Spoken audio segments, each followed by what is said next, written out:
A série que fala das 48 seleções da Copa de 2026 está no ar. E neste 26º episódio vamos falar da República Democrática do Congo. Você quer saber quais são os principais jogadores, quem é o treinador, qual é o estilo de jogo, como é que foi o ciclo para chegar até a Copa e também até onde a seleção congolesa pode ir? Tudo isso e muito mais a gente fala a partir de agora. Você está no canal Miguel Fortunato Futebol de Seleções, seu lugar para ficar bem informado sobre as coisas da Copa de 2026. Peço o seu like, peço a sua inscrição para acompanhar todos os conteúdos, tudo que a gente posta por aqui, e também que você assista o vídeo até o fim e deixe a sua opinião sobre a República Democrática do Congo. Então vamos lá, falar do coração da África, né? A terra da maior luta de boxe de todos os tempos, né? Entre o Muhammad Ali e o George Foreman, a República Democrática do Congo, esse país com 115 milhões de habitantes, que foi uma colônia belga até 1960. Aí, a partir de 1971, mudou de nome por conta de um período ditatorial, se chamou Zaire, e aí disputou a Copa do Mundo de 74 como Zaire, né? Disputou ali, caiu na fase de grupos, e a partir de 1997, com a queda do ditador, voltou a se chamar República Democrática do Congo, recuperou aí os símbolos nacionais e agora se vai disputar a sua primeira Copa do Mundo com o nome de República Democrática do Congo, um país livre, democrático, independente. Então é um marco histórico muito importante, né? E esse contexto histórico, ele aparece em todos os jogos nas arquibancadas, né? Com aquele rapaz que faz ali, fica parado como se fosse uma estátua na arquibancada, em homenagem ao Patrice Lumumba, né? Que foi aí o grande líder da independência da Bélgica para a República Democrática do Congo. Bom, aí a gente pega o ciclo que teve aí uma semifinal na Copa Africana de Nações de 2023, que foi disputada em 24, né? Elimina Egito nas oitavas e Guiné nas quartas, cai para Costa do Marfim, que foi a campeã. Na semifinal ficou em quarto. E oitavas de final nessa última edição agora, em 25-26, na virada do ano, né? Caindo para Argélia, né? Ficou no grupo do Senegal, passou em segundo, empatou com o Senegal na primeira fase e cai para Argélia num jogo duro nas oitavas. Nas eliminatórias dessa CAN, 4 vitórias, nenhum empate, 2 derrotas, classificou em primeiro lugar. E nas eliminatórias para a Copa, 9 vitórias, 2 empates e 2 derrotas, contando toda a campanha, né? E você vê como é difícil se classificar na África, né? Conseguiu aí disputar com o Senegal até o fim a vaga, só não eliminou o Senegal, só não jogou o Senegal para repescagem e foi direto, porque tomou a virada do Senegal em casa, assim, um jogo 3-2, um jogo duríssimo. Então, assim, por muito pouco não conseguiu ganhar essa vaga de Senegal, e aí foi para a repescagem, teve que eliminar Camarões e Nigéria, e 2 gigantes africanos, para poder jogar a repescagem contra a Jamaica. Realmente não é um caminho fácil para chegar no Mundial, né? E nos amistosos, 11 jogos, 5 vitórias, 3 empates, 3 derrotas. A falta de intercâmbio é muito grande, né? Vocês vão lembrar lá no vídeo de Cabo Verde, quando eu puxei que o técnico bubista fala da dificuldade para seleções que não são as principais, as mais famosas da África, marcarem amistosos com adversários competitivos de outros continentes, né? Foi uma questão comercial, de pagamento de cachê e que não é muito interessante. Então é muito difícil para uma seleção como essa marcar jogos. E aí a maioria das partidas foi contra seleções africanas, muitas delas seleções menores, então isso dificulta muito o intercâmbio. E agora tendo que enfrentar Portugal e Colômbia no grupo, como é que vai ser para a República Democrática do Congo, que não tem esse intercâmbio, como é que vai se desempenhar contra times fortes de outros continentes? Essa é a dúvida. Bom, o treinador é o francês Sébastien Desabre, 49 anos, um técnico jovem, né, que está desde 2022, então ele participa desse processo da montagem dessa espinha dorsal, né, participou da campanha aí da Copa Africana de Nações e é um daqueles andarilhos do futebol, né, um daqueles aventureiros da bola. Já treinou time no Egito, no Marrocos, na Argélia, na Liga Local de Camarões, em Angola, também treinou equipes no Oriente Médio. Então, assim, é um cara que foi fazendo a sua carreira aí por centros menores do futebol, em clubes de centros que não são tão famosos, né? E pela seleção da República Democrática do Congo são 46 jogos, então ele já tem uma experiência e construindo essa equipe, ele conseguiu fazer um time que tem ideias de jogo, que tem jogadas, que tem opções. Então ele conseguiu construir um time com a seleção congolesa, o que é muito interessante. Começando com os destaques, vamos falar do atacante do Betis, né, o Cedric Bakambu, que ajudou, né, o Betis a voltar a disputar uma Champions. O Bakambu tem 35 anos, é um cara aí que está pertinho de se tornar o maior artilheiro da seleção da República Democrática do Congo. Ele está a apenas um gol de igualar o Mbokani, né, que tem 22, e a 2 de passar, provavelmente vai passar. Assim, nessa temporada do Betis ele não jogou tanto assim, né, muitos jogos no banco, mas na seleção ele tem um papel muito importante, é titular e sempre que está disponível é fundamental, né? Porque ele é esse centroavante com explosão física. E ele se preparando e estando bem para a Copa do Mundo vai ajudar muito, até porque ele é um cara que sai muito da área e que para aquela ligação direta dos lançamentos de lateral, de zagueiro, de volante, ele é um cara que tem força física para disputar com o zagueiro e até sair na frente. E um desses caras que podem fazer lançamentos, encontrar o Bakambu, as peças ofensivas, é um cara que quem acompanha a Premier League conhece muito, né? O Aaron Wan-Bissaka, lateral direito, né? Que jogou muito tempo no Manchester United e agora está no West Ham. E é um cara que tem uma experiência de anos e anos de Premier League, chegou a ser cotado para a seleção inglesa, mas ele pegou aquela época da seleção inglesa que tinha muito lateral, né? Que tinha Kyle Walker, que tinha Trippier, que tinha o Reece James começando, que tinha o Alexander-Arnold surgindo, então era muito lateral direito jogando em altíssimo nível, ele não tinha espaço.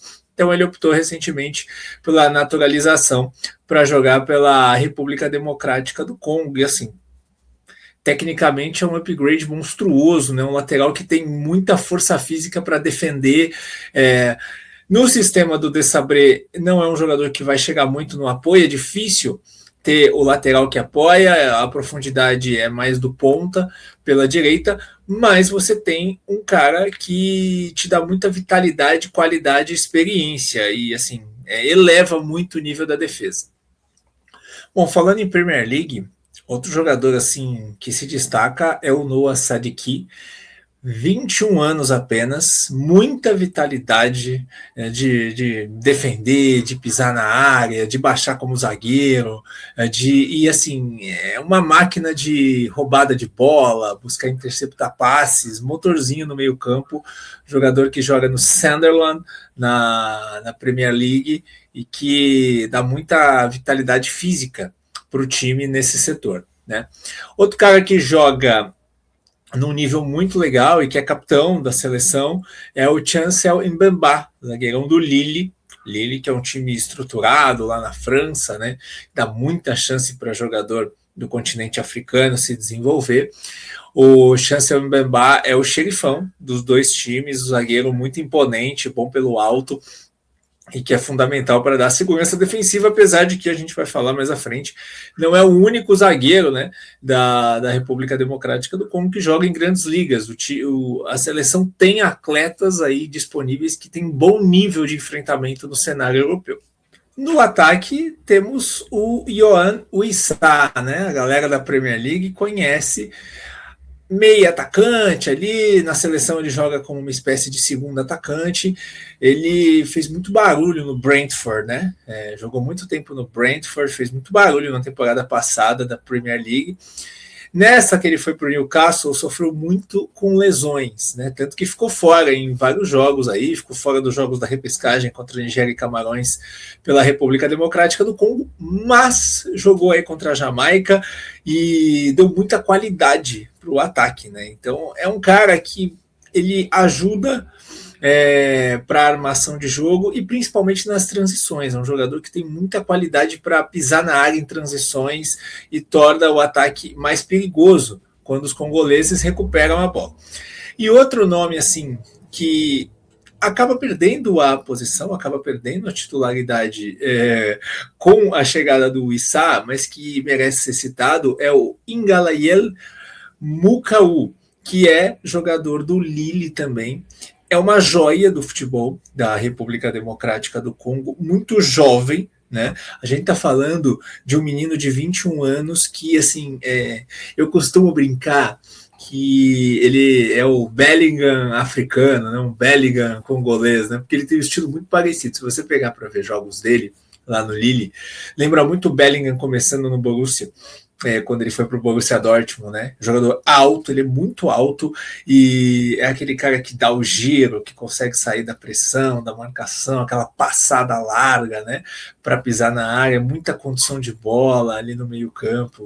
Lembra muito o estilo do Bellingham, sem fazer uma comparação, afinal de contas, a gente está falando de um jogador que é camisa 10 da seleção inglesa, do Real Madrid, mas assim, o Mukau é um jogador de muito talento e mesmo se ele ficar no banco, ele pode ser uma opção importante aí para a seleção e assim, é um cara aí que vai crescer muito nos próximos ciclos. Vamos ao time, então. O funcionamento da República Democrática do Congo, ele é um 4-4-2 com 2 atacantes, né?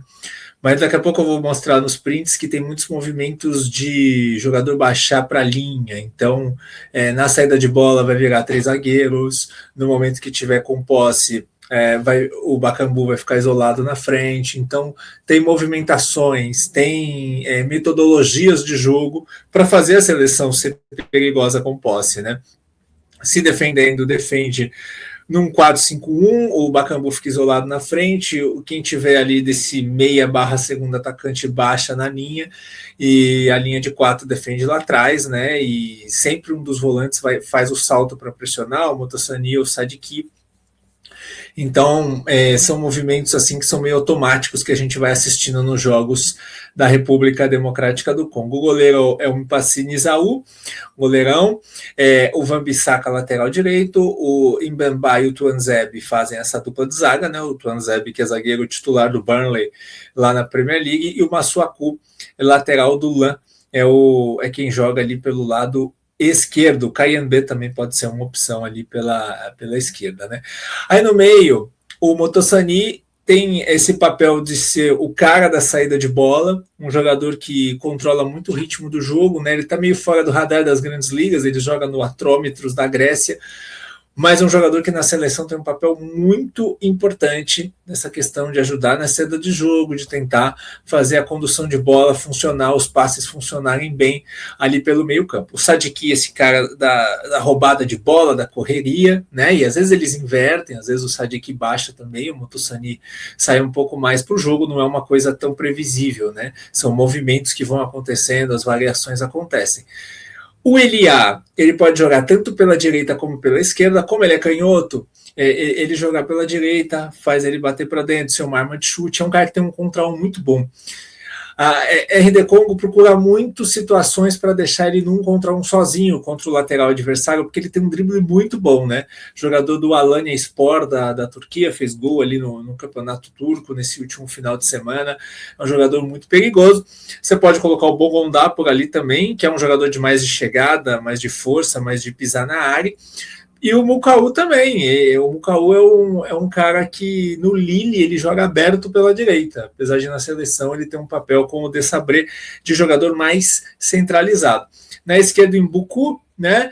E também é um cara que baixa muito, ajuda muito na armação, e é um jogador que também pode jogar pelos dois lados. No Montpellier, que ele vem fazendo uma excelente temporada, o Mbuku ele joga pela direita, mas na seleção, porque ele também é canhoto, mas na seleção ele joga pela esquerda, o que dá uma opção mais de cruzamento na área, né?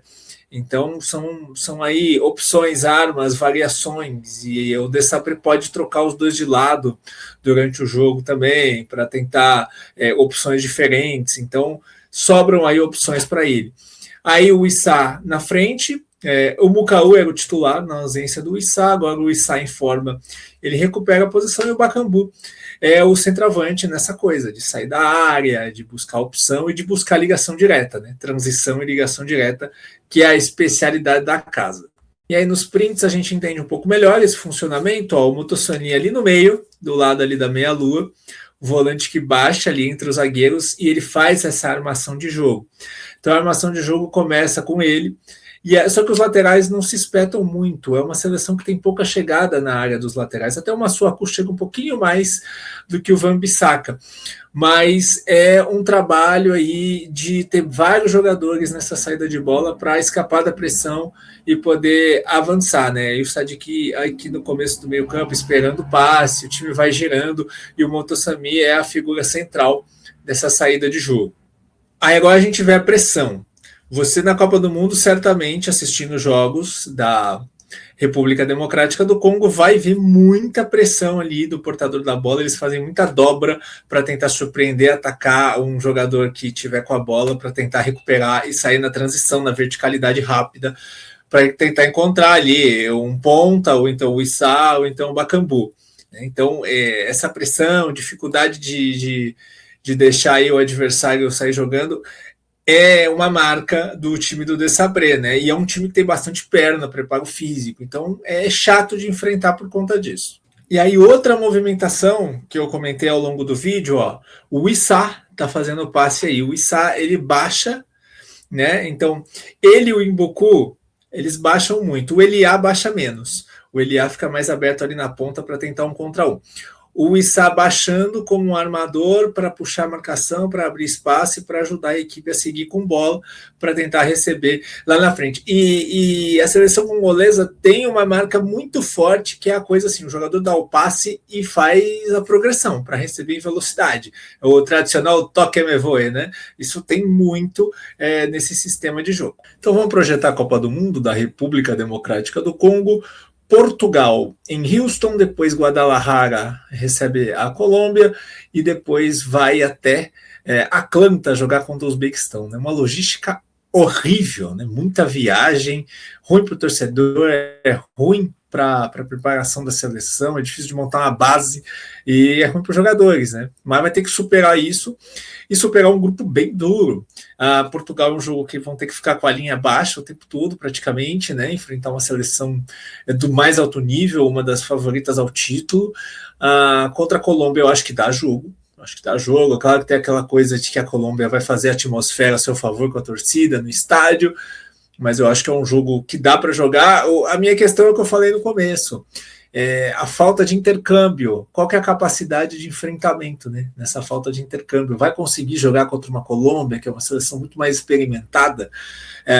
Esses jogadores que eu citei aqui ao longo do vídeo, que tem toda essa experiência de Premier League, de campeonato francês, de La Liga, eles vão ter que colocar essa experiência à prova para poder equilibrar esse jogo e buscar o resultado, porque assim, bola por bola, desempenho por desempenho, dá para jogar com a Colômbia e tentar ganhar o jogo. E contra os Uzbequistão tem que chegar com pelo menos um ponto para tentar resolver a sua vida contra os Uzbeques, né? Eu acho que tem mais talento que os Uzbequistão, mas é um jogo duro, é um jogo equilibrado, principalmente se o Uzbequistão tiver mais reativo e der a bola para os congoleses. Mas é um grupo que vai ser bem legal, vai ter muita disputa. Eu não acho que vai ser esse bolinho para Portugal e Colômbia que todo mundo está achando, não. Todo mundo não, né? Que boa parte da galera que faz análise disse por aí. Certo, gente, tem muito vídeo para vocês maratonarem aqui no canal, então curtam, compartilhem, deixem a opinião de vocês. Eu quero saber aqui até onde vocês acham que a República Democrática do Congo chegará nesta Copa do Mundo. Grande abraço e até a próxima.